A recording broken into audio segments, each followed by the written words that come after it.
Good evening, everyone, and welcome to the Landscape Lenscast podcast.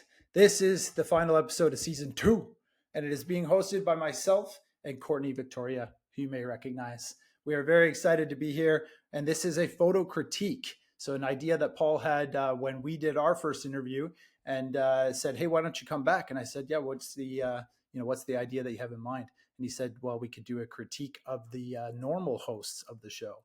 And I said, "Hell yeah, that sounds great. But I don't want to do it alone because that's far too much pressure. So why don't we bring on a friend of mine who I met in Antarctica, of all places, Courtney Victoria." And she agreed, which is great. So we're going to do this and start by introducing each one of you, if the listeners and viewers don't know you already. And then we'll go through one individual image for each person and critique it, myself and Courtney, and allow you guys a chance to critique it as well and see if we have enough time to get to a second image as well. So, yeah, I'm excited to be here. Courtney, how do you feel? I am pretty excited as well. It's nice to be on the other end for once. Yeah, I'm ready to get going. Okay, should we start with our first introduction? What's our first person? I believe it is, let's see, Steve Stain. Is that correct, Paul? That's correct, yeah. All right, so in traditional fashion for the Landscape Lenscast podcast, I'm going to start with Steve's bio. So Steve is based in North Warwickshire. Steve is a self-taught landscape photographer. He tours the UK in his self-built camper van, searching locations to capture that one special moment in time.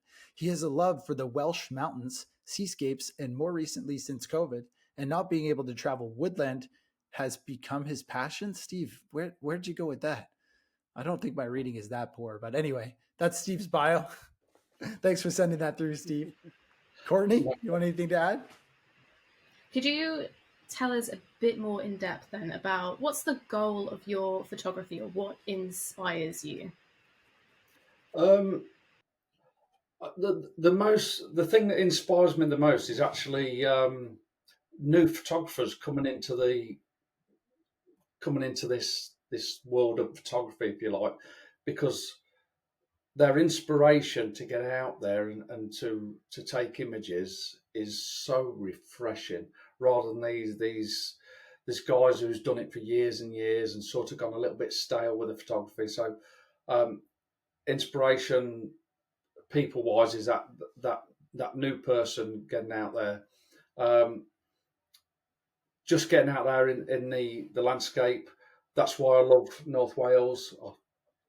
North Wales for me, the mountains, that landscape. It's somewhere where I grew up not grew up as a child, but where I visited every year as my parents took me there every year. We used to do water skiing and things like that there. But it were the mountains that drew me there, and then just to capture memories from there, to be honest with you. So that inspiration is there, and it's been there. I didn't realise that, but it's been there for probably all my life.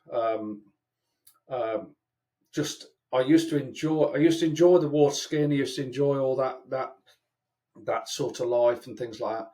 But when we used to have a bad day and we used to travel into the mountains, I enjoyed that so much more. And to capture them images in the mountains is a real inspiration for me. So that's what inspires me.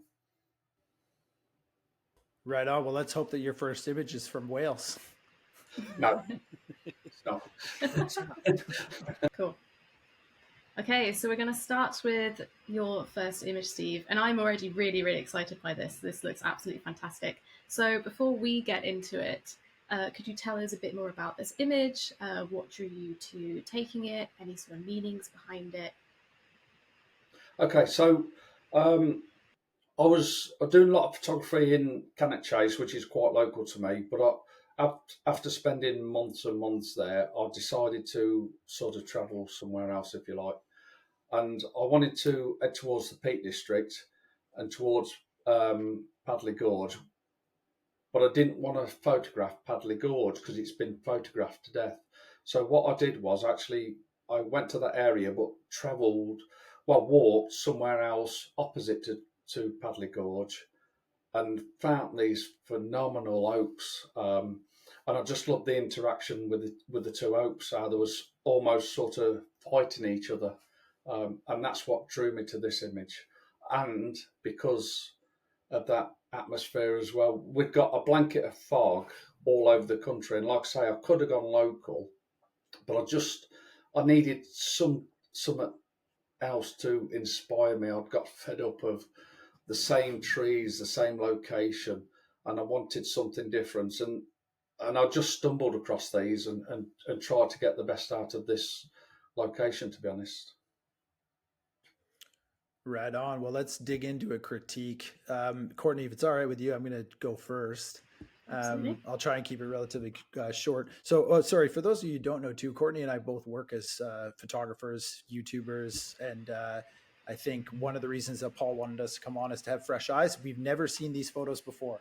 Like Courtney or I have seen these until right now. So if you also haven't seen these, you're watching on YouTube, you're in the same boat as us. So the very first thing that strikes me, Steve, is it's a phenomenal image. Like it's hard to get nitpicky because I absolutely love it right away. Like, holy shit, it looks fucking great. But if I'm going to critique it, I would probably crop in a little bit. I feel like there's a lot happening on the top of the image. It's really kind of distracting. A lot of small dead twigs, they're really dark as well. And it just feels like it's kind of not really the same part of the image. But at the same time, it does balance the bottom and the grass. So, I mean, this is getting nitpicky. I think that's what I see is like there's a lot of black there. There's a lot of dark, a lot of kind of messy twigs. Also, I don't see a lot of separation. My first thought actually was it was one tree. And then Courtney said two trees. And I was like, yeah, shit, no, she's right. Those are two trees. Like you can obviously see with the two trunks that it's two trees. But, when you say they're fighting each other, I love that. I think that you're absolutely right. But for me, it's just kind of all tangled up in the middle.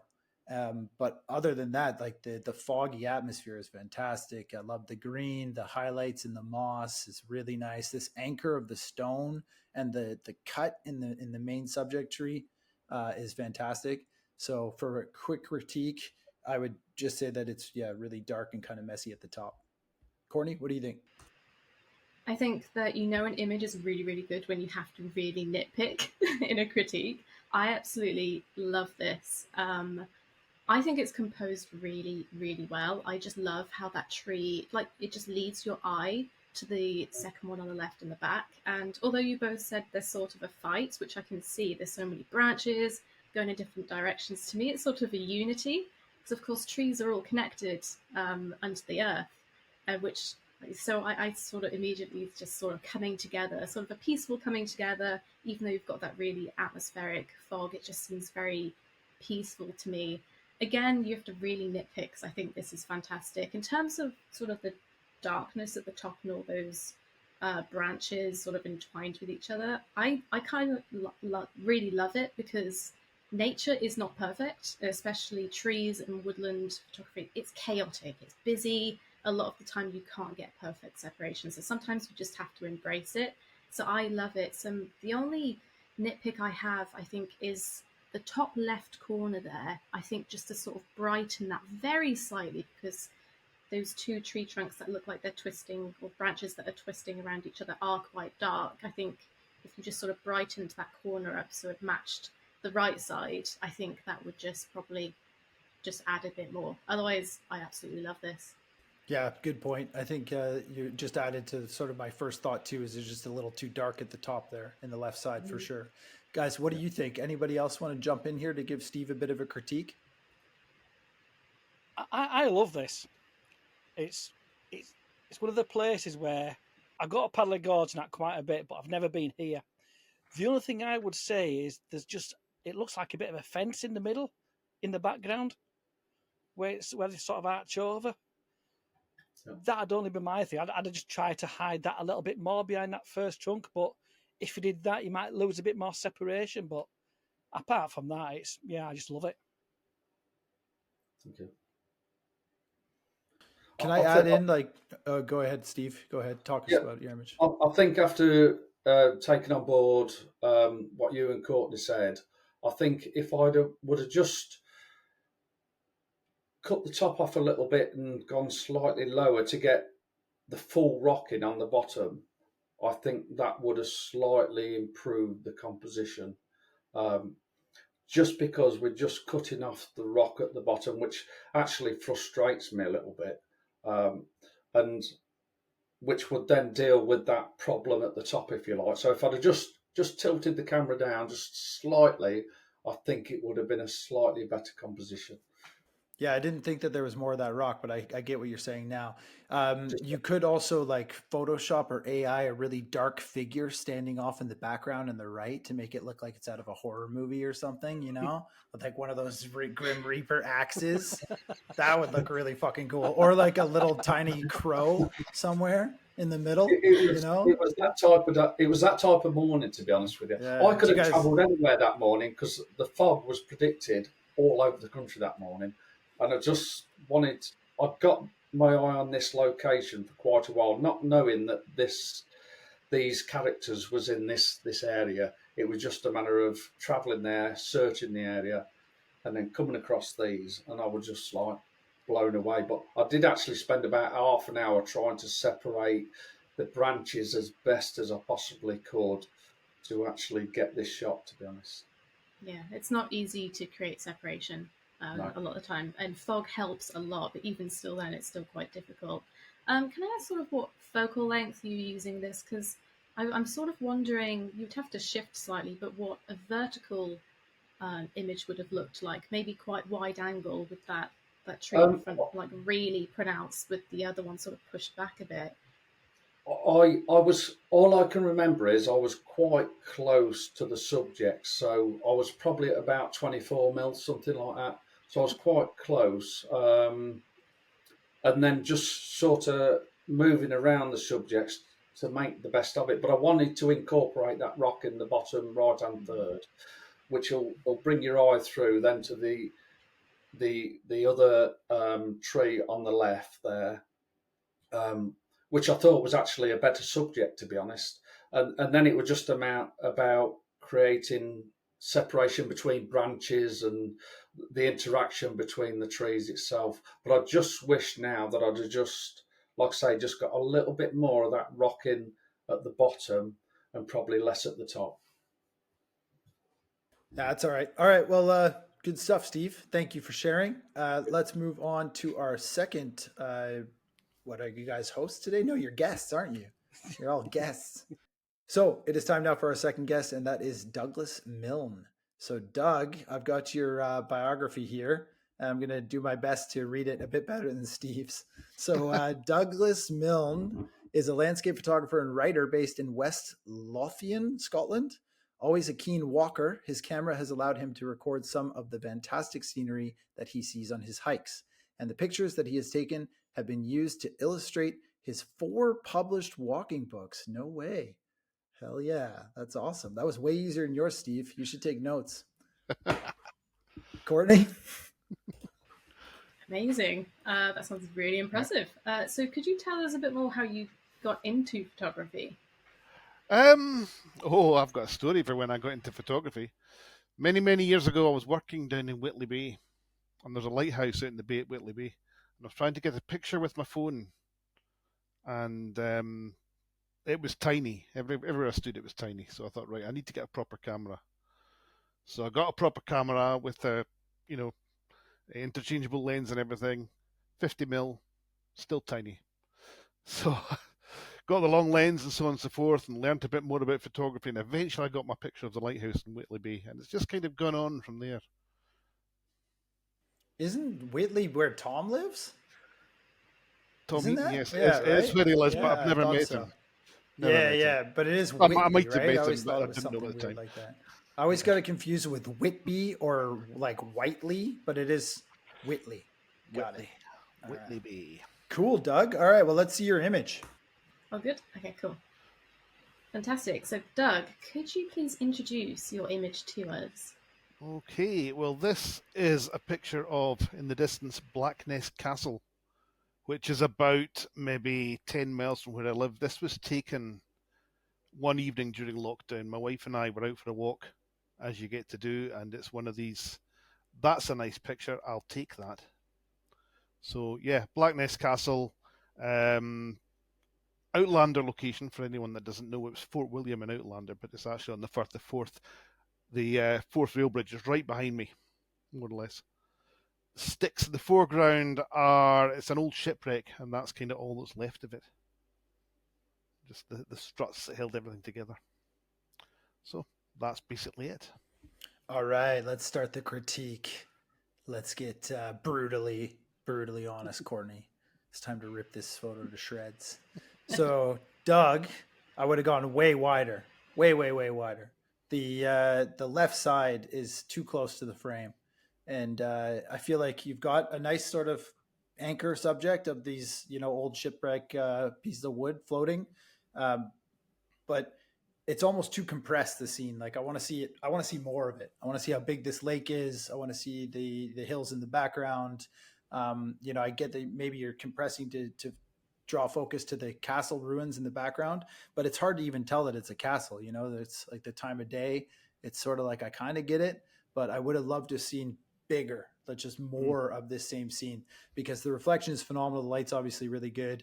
I shoot a lot of like decrepit piers, and they do make a great subject in the foreground, but I just really want to see more. I want to see where the shoreline is. I don't know. I feel like you're just floating. There's no concept as to where you're standing when you take this picture. Were you on a dock? Were you on a boat? I don't know. There's not enough information. So that's my critique. As a praise, I think it looks great. I mean, the reflection is always a great idea in landscape photography. My next critique, sorry, Courtney, would be a polarizer. I don't know if you had one on this, but maybe just to there's one on emphasize that, contrast. Is that a polarized image? Yeah. Yes, already? it is. Okay, Yeah. good. Yeah. Yeah, because that gives you, you can play with the reflection and the contrast and bringing out the detail in the clouds and whatnot. So, but yeah, Courtney, go for it. Yeah, I think I have similar thoughts. I really like the reflection and the balance in this image. You've left enough gap at the bottom where you've got the reflection of the ruins. A common thing that people tend to do is sort of crop a bit too early at the bottom, but you've left a nice gap there, which really creates balance in the image. And again, the light looks really, really lovely. Similar to what Greg said, I would have my first thought was to shave off the right side slightly and give more room to the left, because that one stick on the left there is sort of almost touching the frame, and I wish there was just a bit more room there, so that those ruins just went from left to right, and then in the right side there it just led to that castle. And it's a shame that there wasn't any light directly on that, because I didn't know that it was a castle until you pointed it out, I'm afraid. And that wasn't through bad composing or anything. It's just it's in shadow, unfortunately. But otherwise, yeah, I think just going slightly wider, maybe shifting a little more to the left, could have just balanced it a little more. I have a solution for that too. In Photoshop now, you can take your canvas and just extend it and then generate that shit through AI extra, and it'll make it look absolutely perfect. Just don't do too much at once, because it's a little bit blurrier. If you do just 2%, 3% at a time, it's pretty sharp. But that would do it for you, because there's not that much detail here. Photoshop AI would do that perfectly. Generative fill. What do you guys think? Who's going to jump in from the other guests? I'm going to very quickly. It's one of those ones, I will confess, that I look at and think I want to go there. I have a FOMO thing, okay, proper FOMO. That's what inspires me, and when I look at this, I think I want to go there. So in a way, mission accomplished. You sold a book. It's not in the book. Oh, you haven't sold a book. I suffer from that as well, by the way, Louise. I hate seeing other people's photos. Kills me. Makes me want to just go to where they are. Yeah. Right on. Yeah. Do you have any photos of that castle in the background? I've got several, yes. Yeah. Like I say, it's not far I really from want here, to see it. Yeah. Amazing. Awesome. Well, thanks, Doug. Let's move on to our next guest, who I believe is Miss Louise Welcome, correct? Louise? Chaps, I'm on to the small one now. You know what that means, don't you? Yeah. So our next guest photographer on the program this evening is Louise Welcome. So after 2 decades as a professional educator, Louise has decided that she needed something to help provide her with perspective and balance, and thus decided to take her love of landscape photography more seriously.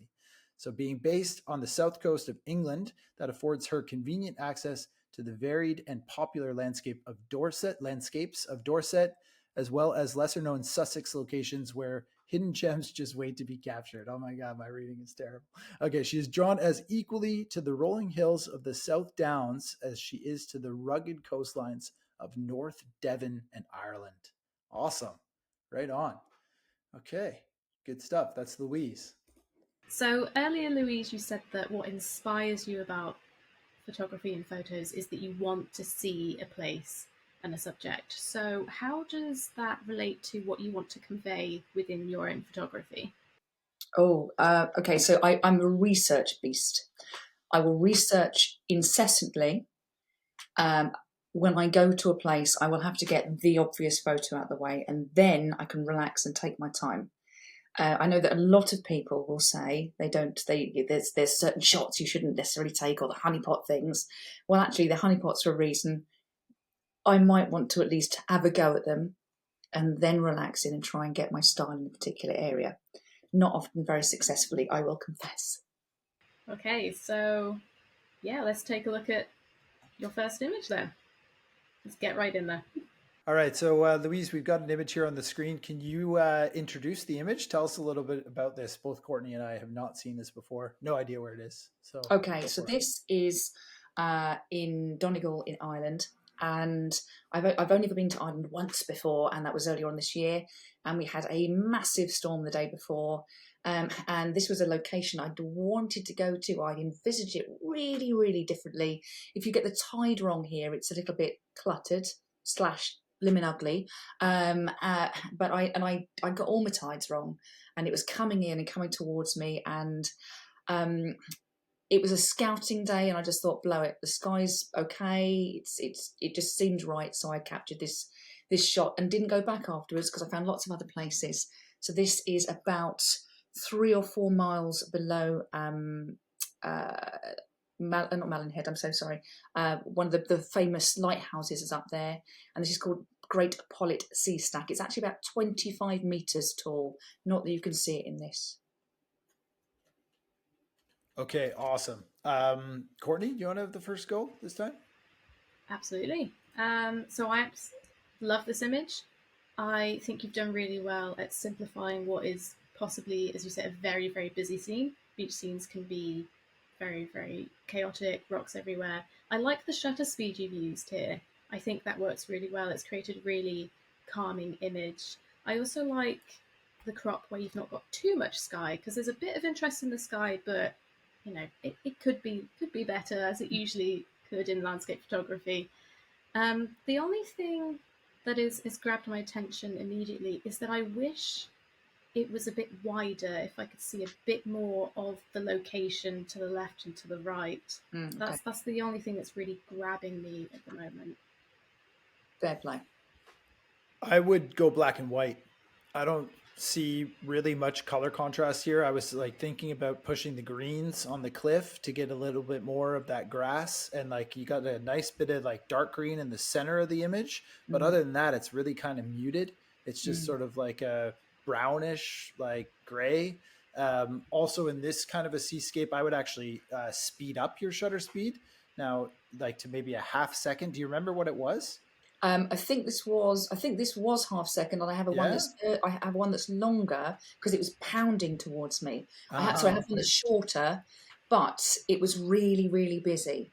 Yeah, what made me think it was longer than a half second was actually it was so coming towards me very, very fast. Sorry, I interrupted you. No, you're fine, because I thought it was longer because of the spray in the background against the main subject there in the middle, and you've got like a little bit of really misty water right at the bottom of the frame on that rock. Greg, so that I made can it look confess longer. now, I did an exposure blend. because I hadn't got anything on that bottom rock there.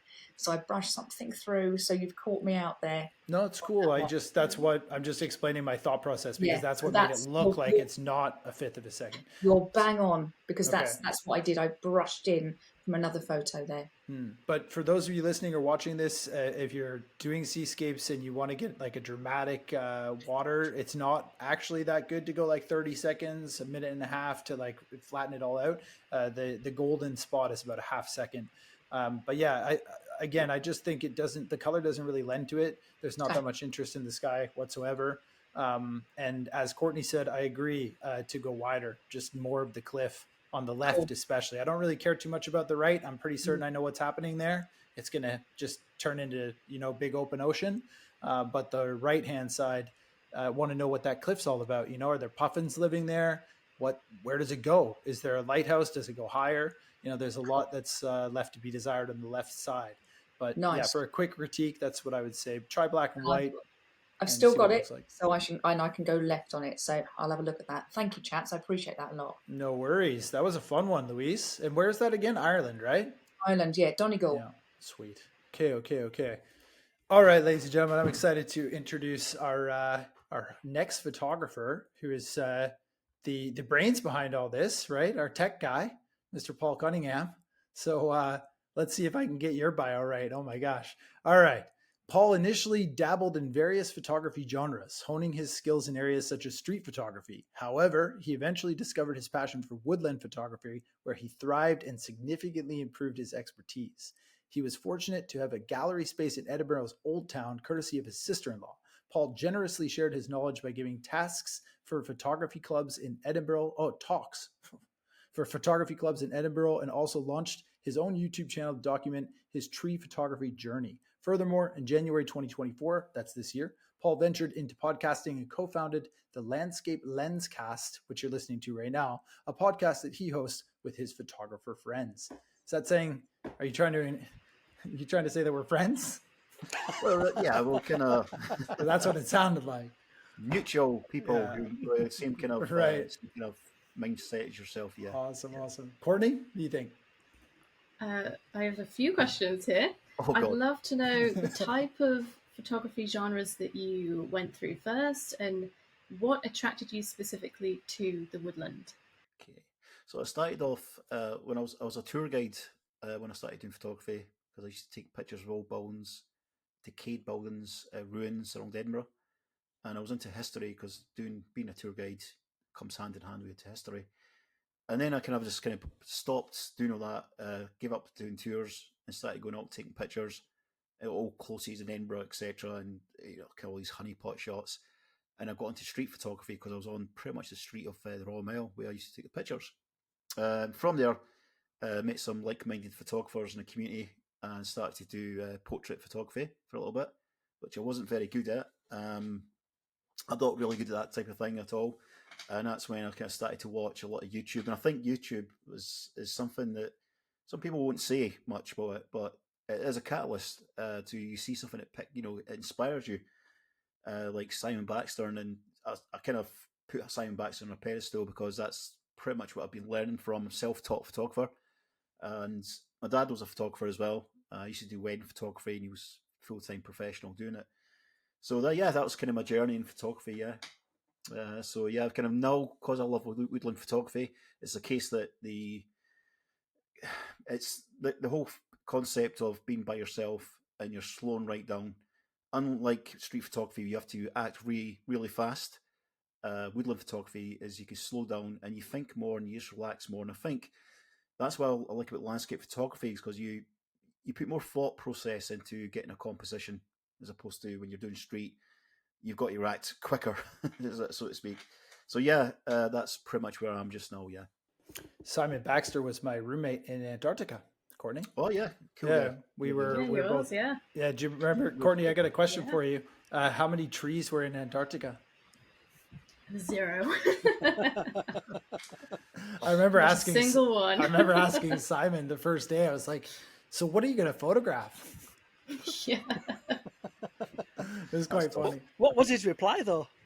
He said wildlife and ice. Yeah, No, but he if there ex- was a tree, he would have found it. Oh, absolutely. No, he was really excited to be there. I think it actually pushed his comfort zone for sure. Yeah. But he got a phenomenal photo of a minke whale. So on Oh, like yeah. day 2. So yeah, I don't think he was stressing too hard. But yeah, I thought that was quite funny. Like he's obviously quite a good woodland photographer who found himself in Antarctica where there are no trees. Yeah. But yeah, let's see your image. Let's have a look at what Yeah, you got. sure. Let's I'm get up assuming there. that it's a tree. After that intro, oh god. Fantastic. So, Paul, you said about how woodland photography has a much slower approach, much calmer approach. I'd love to know about this image, but also behind the scenes of this image, how you approached it, and anything you want to tell us, really. Yeah, it is a very basic portrait tree shot, I'd call this. So it's not, it's not like one tree like you see with Steve. Sorry, it's not two trees like you see with Steve putting his image up, and also, of course, the flow to the image. The flow to this one is pretty much there's two trees connected here. Now the separation, there's no separation in this because you can see the trees overlap. What I liked about it is kind of mimicking each other slightly with the same curves. One's going one way, another's coming the other way in opposite direction, but it's kind of back a bit, of course. So the thinking of this was kind of just homing in using a 70 to 200mm lens, and obviously try to get as much less sky as possible. As you see there's this kind of like blotches of sky, which is something I couldn't avoid in this kind of shot. Yeah, and the other thing, of course, was the bracken. It was starting to recede into autumnal colours in this shot. I like to kind of start off the whole thing of autumnal coming in to meet summer. This was pretty much shot in the middle of August, so it's not long ago. So yeah, that's pretty much what that is. Wait, you shot that like this year, 2024? Yeah. Just about a week ago, I think it was shot. Okay. Yeah, so my first thought is to cut off the top third. Okay. It doesn't do much to me. I feel like the sky is like the highlights are kind of blown out a little bit. I don't know if there's any interest in the sky. I don't know if there's clouds there or if it's a blue sky. I have no idea, right? So it's just... It was a very overcast day, let's say. Yeah. That's like, to get a harsh critique, as Louise suggested at the beginning of this, I would just crop off the top. I mean, you could square crop it. The more interesting part of this, in my opinion, is the trunks leading into the top of the frame. You do have a nice kind of Y in that first tree, which balances the left and the right side. But other than that, there's this big gap in the top that just looks overexposed. Maybe it's not, but I would just cut that right off. Actually, you know what? Looking at it, you're right. It is distracting too much. Yeah, I mean, so photography is subjective in a way. Like it doesn't have to be what I say is word, but that's just my first opinion. Because again, I've never seen this photo before. I feel like there's more interest in the trunk and the bark and the tree even behind it, and the ferns and all the greenery. The kind of mistiness of it is really nice. But yeah, my first critique is to just square crop and pull it to the bottom. Courtney? I agree with Greg on this. So I think sometimes it's nice to give subjects a bit more room, so you can see a subject within a scene, a landscape, a location. But other times you want to create a bit of mystery. So I love this tree. This tree is fantastic, and I love the branches that are reaching out and upwards. Yeah. And again, I think it should just be cropped at the top there, because unfortunately they sort of lead to nothing, just some leaves and a bit of sky. And I think if you cropped it, then it just would leave it to the imagination. Oh, are they continuing to reach? What's above that? I think that would be really, really nice. Otherwise, I like this image. Again, a crop would just focus more on the trunks and the branches. I think that's where you wanted the viewer to focus. So I think you just sort of need to help us focus there through a bit of cropping. Yeah, thank you. I do appreciate the feedback, guys, and I'm going to give that a go as well. Anybody else who wants to jump in there? Steve, Darren, Doug? For me personally, I'd have just, like you mentioned about the space at the top, I'd have cropped it just where that it's like a little triangle on that second tree is. Yeah. I'd have probably just cropped it just above there. Yeah, because that's pretty much where everything else is pretty much straight up from there, isn't it? So you see all the kind of branches are kind of meeting together there, and then he's got nothing. Just Or straight even, up. Paul, you know what I like? I like framing in the woodland. Mhm. And even that bottom right-hand side, just probably Yes. an 8x10 crop just on that bottom right-hand corner even. Yeah, that's what I was trying to do. I was trying to do a frame and a frame, but also trying to get the main subject in as well. Yeah. But I can actually see pretty much what Greg and Courtney's saying. I mean, cropping that to a 1x1 certainly do more justice for the image, I think. But I do love your processing on this one. Thank you. This is nice. Thank you. I was just trying to get the lichen coming out on the trunks, etc. That was the whole concept of it. Yeah, it's a very calm image, which I like, and it works well because in summer photographing trees like this is quite difficult because everything's green and there's not a lot of separation or different color. But I think this works really well. It's a nice, tranquil image. Thank you, guys. That was a good critique. I really enjoyed that, and it's obviously given me food for thought as well. Right on. Well, let's move on to the next one. I believe it's going to be Darren Moorhouse. Darren would describe himself as a nature photographer with a profound love and appreciation for the great outdoors. His passion for capturing the beauty of nature goes far beyond mere photography. It extends into a heartfelt connection with stunning landscapes, serene seascapes, enchanting woodlands, and the diverse wildlife that inhabits these captivating environments. Wow. Well done, mate. ChatGPT, or did you do that all on your own? It'd been ideal, wouldn't it, ChatGPT? I could supply them with it. Courtney? Fantastic. Darren, so describe to us in 100 words or less your personal style of photography. I'm basically a weekend warrior. I have weekends to go out with. Whatever conditions I get, that is it that day. Whether it's fantastic sunrises, sunsets, or just plain grey skies, I just go out and try and make the most of it. It's mainly being outside, and the photography more or less comes second best to it. And sometimes that creates the best photos. You put yourself out there when you don't want to be out there, and you come away with a great result. Very cool. Yeah. Well, let's see what we've got for Darren's first image. Okay, Darren, so if you wouldn't mind introducing this image to us, please. This was from a weekend in the Yorkshire Dales. And I had Steve staying with me on this weekend because I was showing him a few locations round about up there. And this particular image we went to top of the Malham Cove. We didn't walk up the cove, we came through the dry valley. And we had mist in the bottom at sunrise, and we were hoping for a bit of a glow. But as the mist rolled in, we could see all these barns coming and going out of the mist. It was just a nice serene landscape.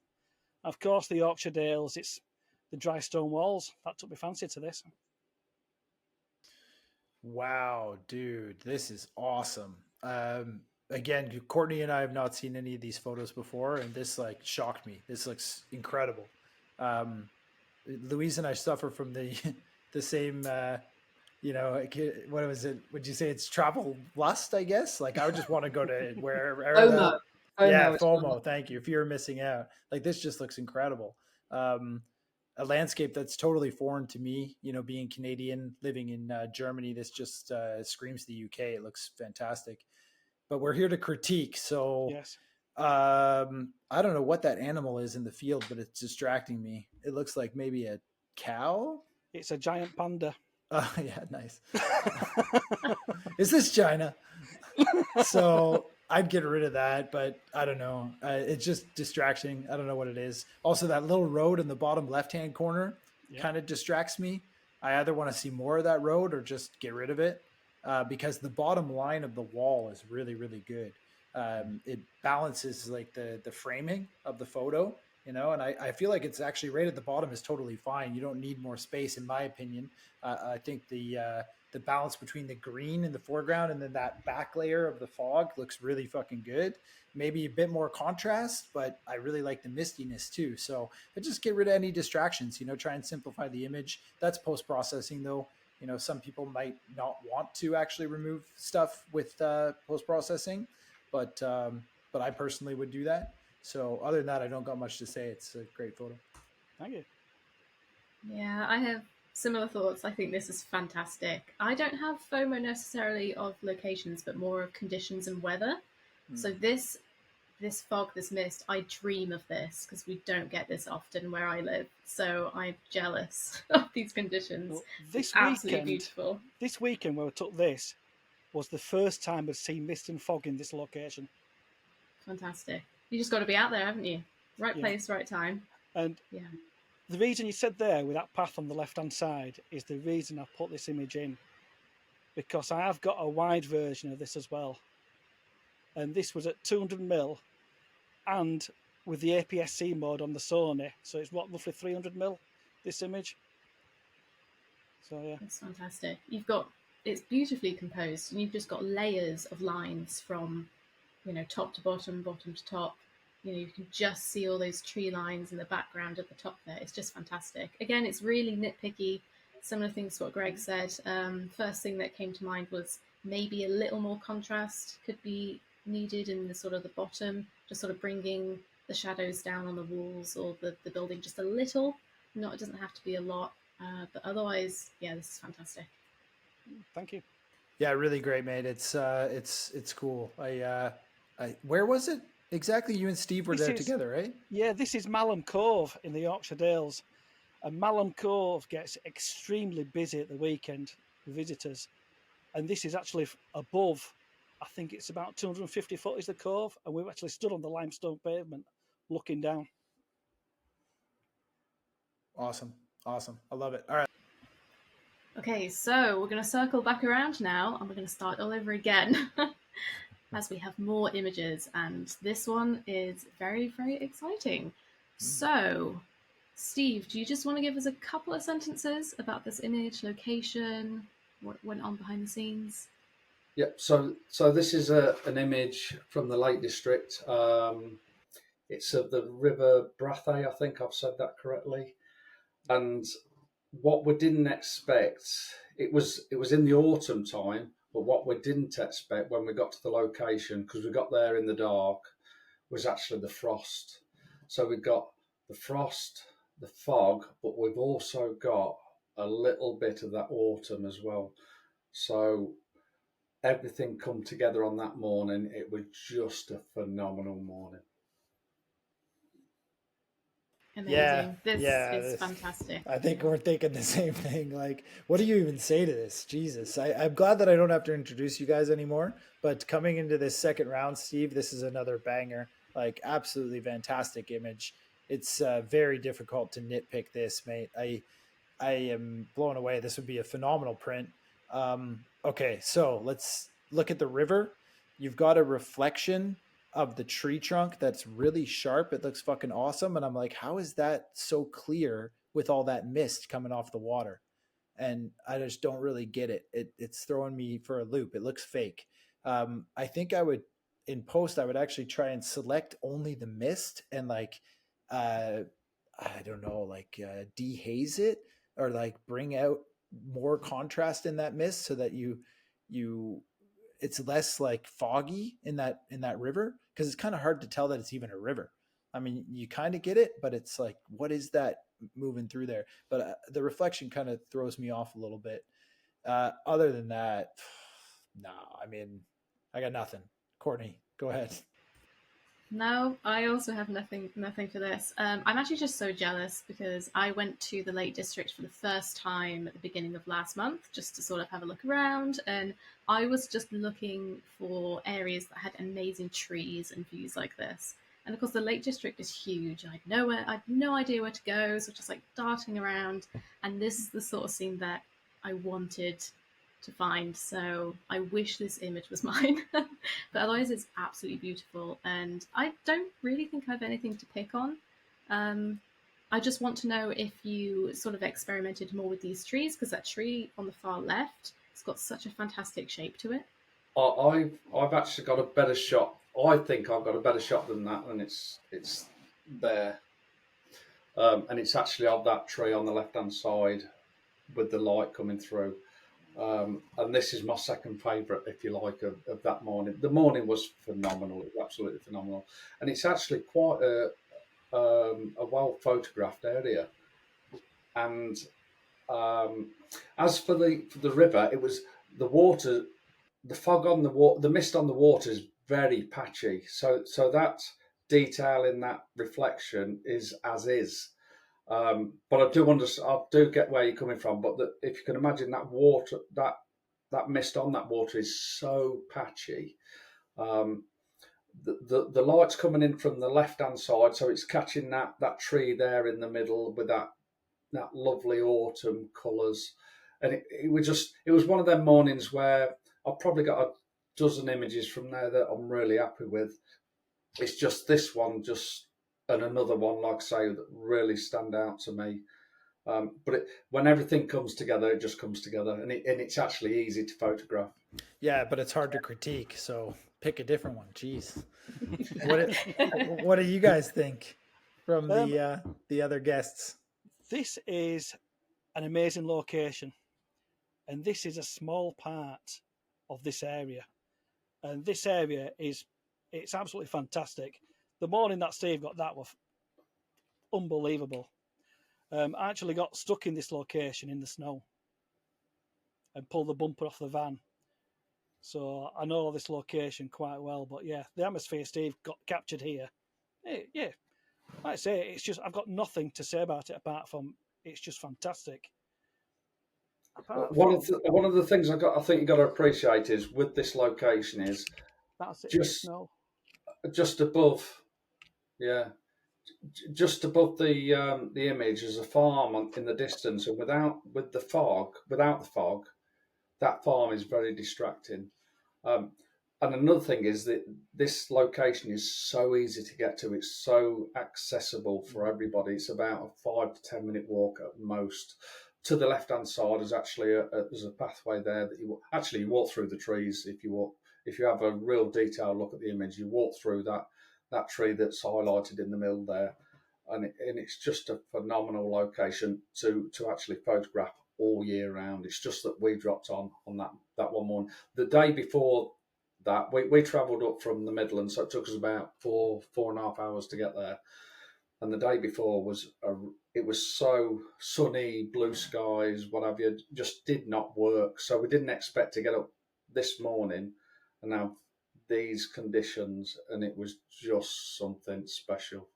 And I'm so glad that I ran around like a lunatic getting loads of images and managed to capture this one. Good stuff. Well, thanks, Steve. Let's move on to the second image from Douglas. Great. So to give me and Greg just a minute to take a look, deep dive into your image, could you tell us more about this photograph, Doug? Yeah, this is a St Monans up on the Fife coast, East Nuka Fife, which is I don't know if you know, you've maybe seen these pictures, the zigzaggy pier that everyone takes the long exposure of. It's just, the pier is just out of shot to the left there. This was taken, it was actually the middle of the afternoon, and it was a lovely day. It was just hazy in the distance. Taken with a really long lens, a 300mm lens, stretched right out as far as it would go from Pitt and Weem, further up the coast. Even then, it's cropped just slightly just to get everything in. That's about it, I think. There's a touch of negative dehaze on the bottom just to kind of add a wee bit more atmosphere. But yeah, that's all I can tell you, I think. All right. Can I start, Courtney? Do you mind? Okay. So right away, Doug, I actually would crop this to be like a poor man's pano. So something like 21:9, and get rid of the bottom and focus only at the bottom of that hill where you start to see the green come in, and you lose, like, see the fences. I think there's like a fence line in the bottom third. I would crop above that fence, and then I'd actually crop out the houses on the right, but I'd keep in the chimneys. I think there's the 4 chimneys, but this one house looks too new. The one that's like kind of white with like a white roof. Yeah. I would cut that out because it juxtaposition or whatever. You guys know what I'm saying? Juxtaposes. Against the windmill, and I believe that's like a church steeple or something there. Is it? Yeah. So I would 21:9 crop just the main subjects, which is the hill, the windmill, and the church. Keep those houses in the foreground. That's fine. And then I would put it in black and white. I don't think color does anything here. I think it doesn't need the green grass at all. We kind of get it, and there's not really a lot of other color happening. And that's my first reaction to this photo. Yeah, my first reaction, although you have that lovely mist at the bottom, was to just chop that bottom bit off, because there's just not much going on there apart from that little bit of mist. And it's a shame that it's not sort of higher up with that windmill itself. I think this is a really tricky one because this windmill is fantastic, and that's where your eye sort of goes to. But the sky around it isn't particularly interesting. The conditions aren't, absolutely amazing. But the windmill also doesn't really have much of a relation to the buildings that's going on the right. So it's sort of a tricky one. I almost want you to sort of really just go in further, if possible, and just focus on this windmill. Mm-hmm. And as Greg said, black and white could create a really moody, sort of isolating image. But I think there's something great here. I think it just needs like a little bit of experimentation. What do you think, Doug? Thank you. Or anyone else? I'm happy with that, yeah. Nobody else. Steve, you got anything to add? Paul? For me, I just think I totally agree. I'd crop the bottom off, and I would agree as well. I would come in on that right side a little bit, but keep the houses in. It just feels for me as if the windmill's pointing out the image. So I want to see more of that left hand side. That's the only thing, but I still really like the image. But for me, I would just bring that bottom right hand corner up a bit, and crop the bottom out and crop that right side out. Definitely. Yeah, I quite like that idea of sort of going a bit more to the left too, because you've got that curve of the grass going down from the windmill. So it's almost like a leading line. Where is it going? Does it continue to curve down, or does it sort of level out? Obviously, we don't know, or I don't know what the landscape looked like beyond the frame, so I'm quite intrigued. Just kind of falls into the sea, and that's it. So. Yeah, I'd be quite tempted, Doug, to see what a 10b8 on the left-hand side would do. Keeping the bottom in with that little brook and the fence.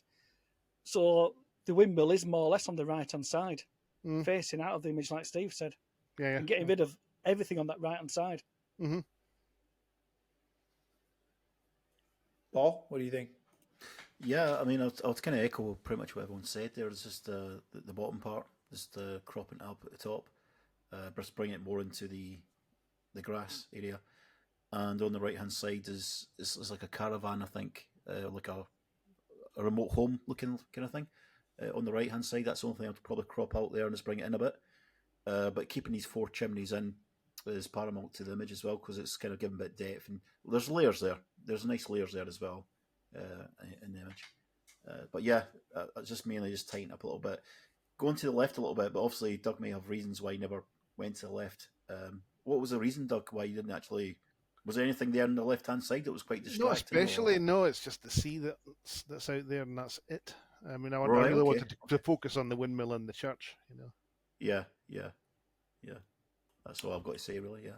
All right, well, let's move on to Louise's second photo. This should be fun. Dun, dun, dun. No idea what it's going to be.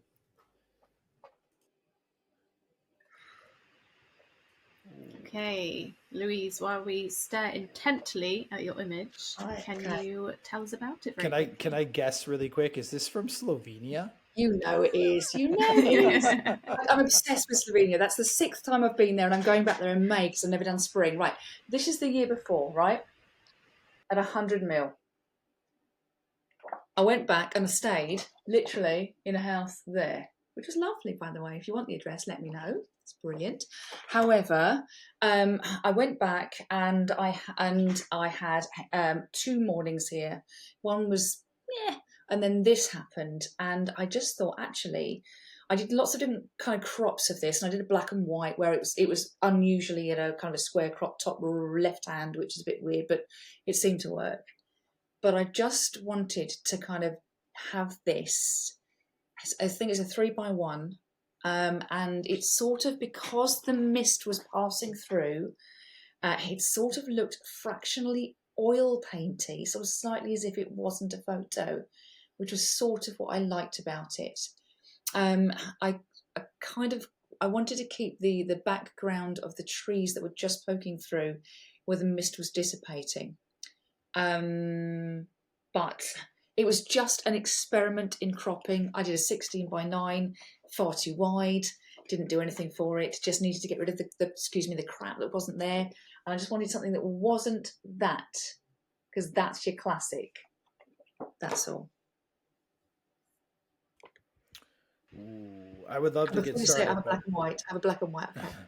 No, I don't. I actually don't want to get started. I want to hear what Courtney has to say before I jump in. This is a difficult one because I love it. A part of me thinks there's almost two images here.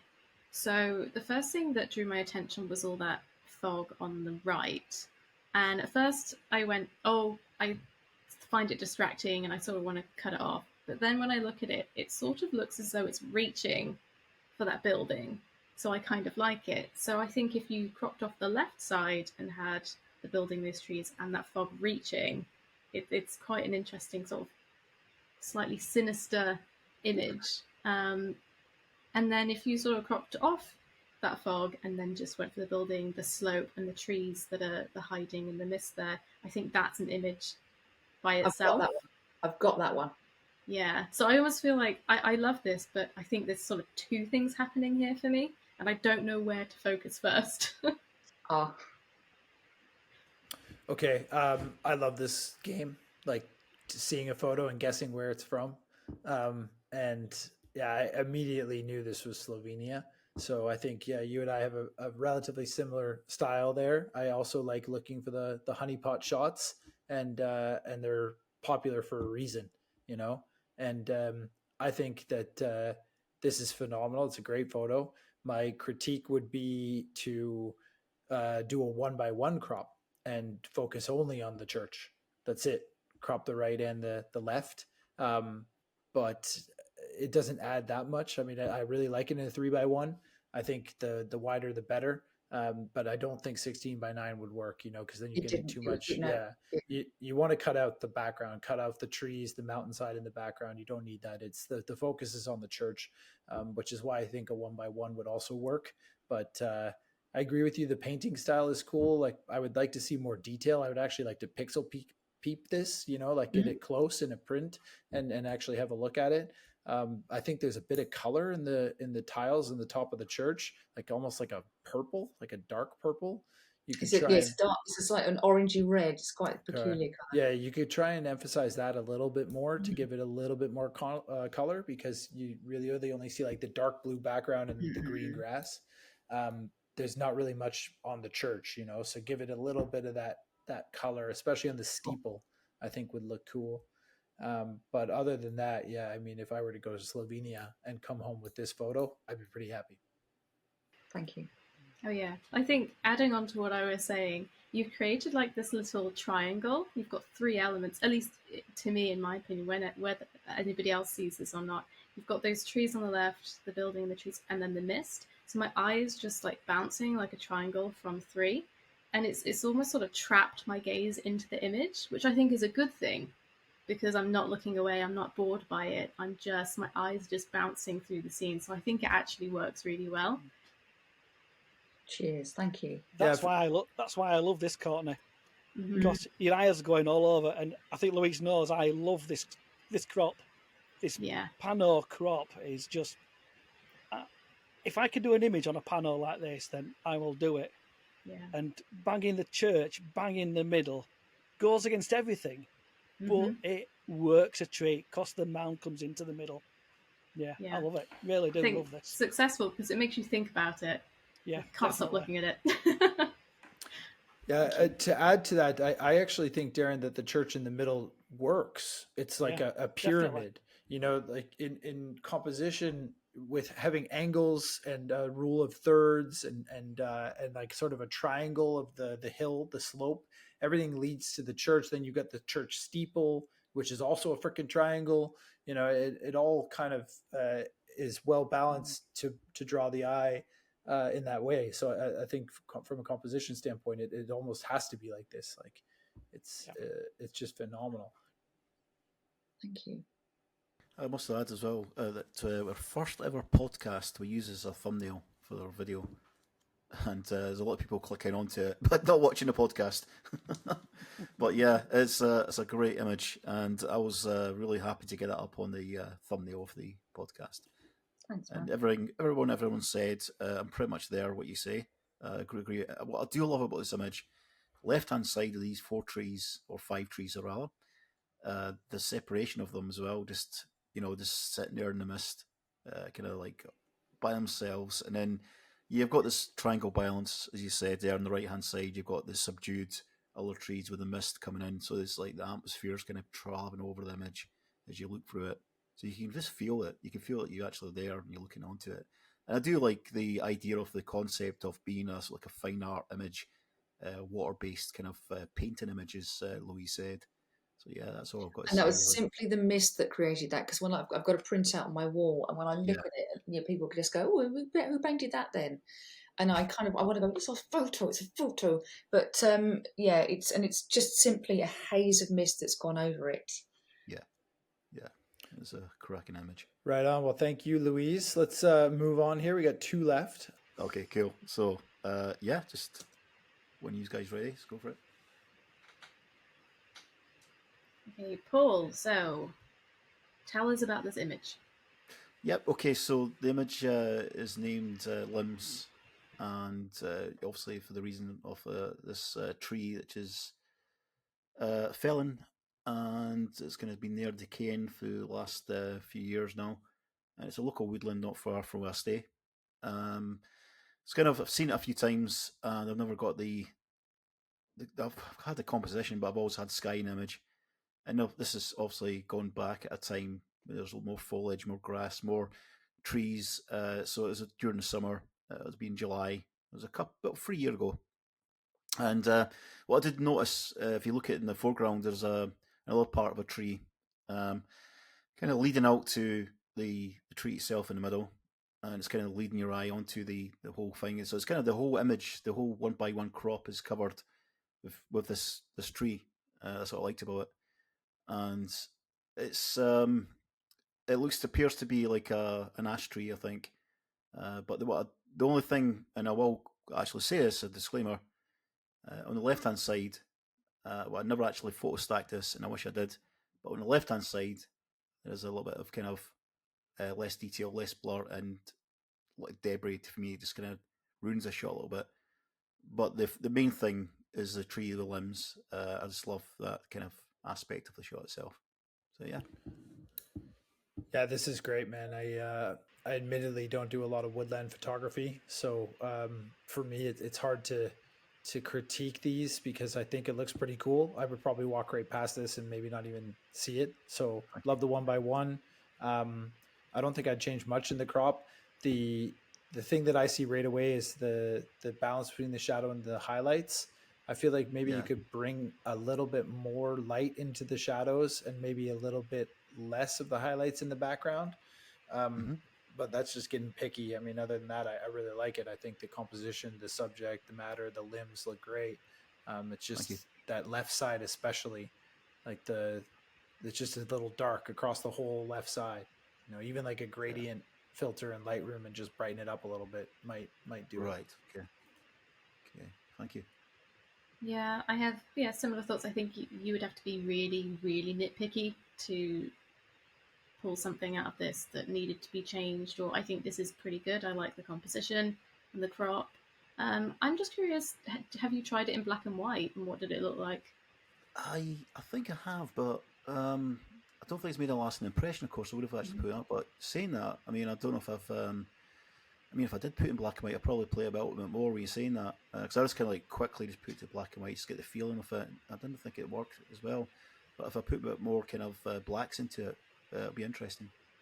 Yeah, that's a good point. I think that sort of heavier black or shadow in the left might work a bit better in black and white if you exaggerated a bit. I think the top half of the image would look fantastic black and white because you've got that light. You might lose the bottom half slightly because there's not a lot of contrast going on. So maybe an exaggeration of the shadows there could work, and then just draw your eye to the top a bit. But otherwise, yeah, I really like this. Thank you. What do you guys think about the left, the corner of the left there? To me, that's my, but it actually distracts me a little bit. Looks fine to me, mate. A couple of things there, yeah, and I do agree with it. So I'm going to try it probably black and white again, and just maybe see how it fares from there. And thank you. Good stuff, Paul. All right, now Darren. All right. Yep. This one, obviously, Lindisfarne Castle on Holy Island, and this happened all in a space of 30 seconds. When it happened, I was actually on the beach, hiked over the fence, caught everything trying to get over the fence, and I was actually on my hands and knees with this one. So, yes, everything rips his trousers. Hence I was on my hands and knees. Yeah, rolled over. No tripod. Yeah, but the reason I was on my hands and knees is because when the sun came through, I saw the grasses on the left-hand side, and that's what I wanted. That, and when the fence illuminated. All right, well, Courtney, dive in. What do you think? I love this. I mean, the first thing that you think of when you see it is light. That light is incredible. I really like this. I think it's composed well. I like how you've got the sun coming through those bits of grass. You've got that fence that's leading your eye to that ruin in the background there. Can I ask where you focused? I'm trying to make my screen as big as possible so I can really get into this photo. I actually focused on the castle. Okay. Yeah, it looks pretty sharp front to back. That fence on the right there is pretty. I think because I wanted the sun star, I was on about F16, F18. Okay, yeah. I actually focused on the castle. Yeah. No, I mean the Java in the sky as well.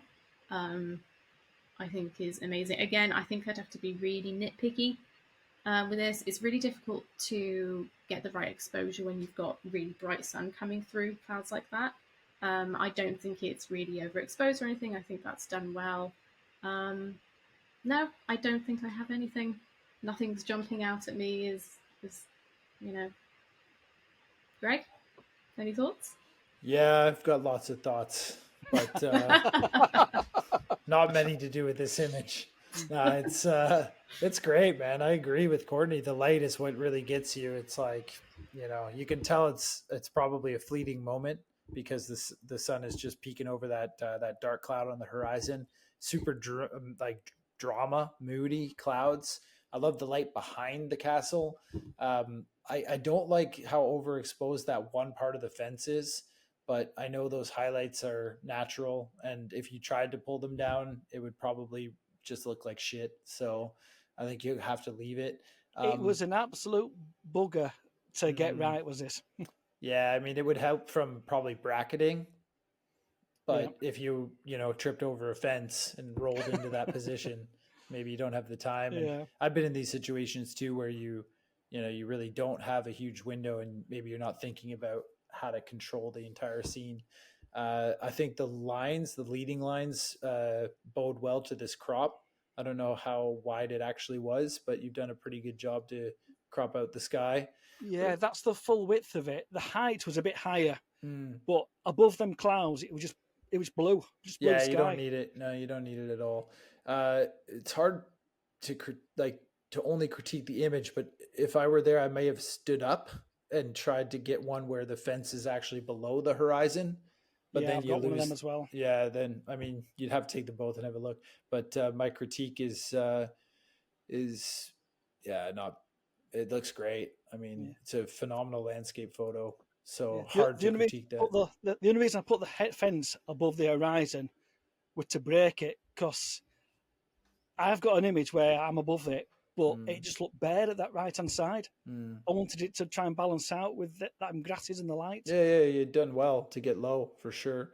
One question for you. You see sort of the center part of the image where the fence kind of disappears. It does look a little bit soft in there and a bit hazy. Is there a reason for that? No reason. It was just, like I say, the only thing I've done with this, I've actually desaturated it, and brought the shadows up and just dropped the highlights. That's basically all I've done. Yeah, you guys are not making this easy. Yeah. You and Steve. Well, Steve was actually here on this day, but he was down in the harbour side. Yeah. This morning was just it was at the end of we'd spent 3 days in Northumberland, and it was at the end. It was four. This is 4 o'clock in the morning. We'd been out the night before at 11 o'clock. So, but we'd done that for 3 days.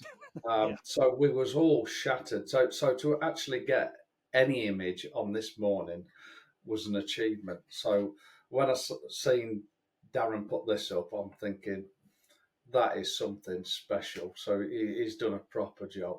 Good stuff, Darren. Right on. Yeah. I've actually got a time lapse of this as well. Yeah.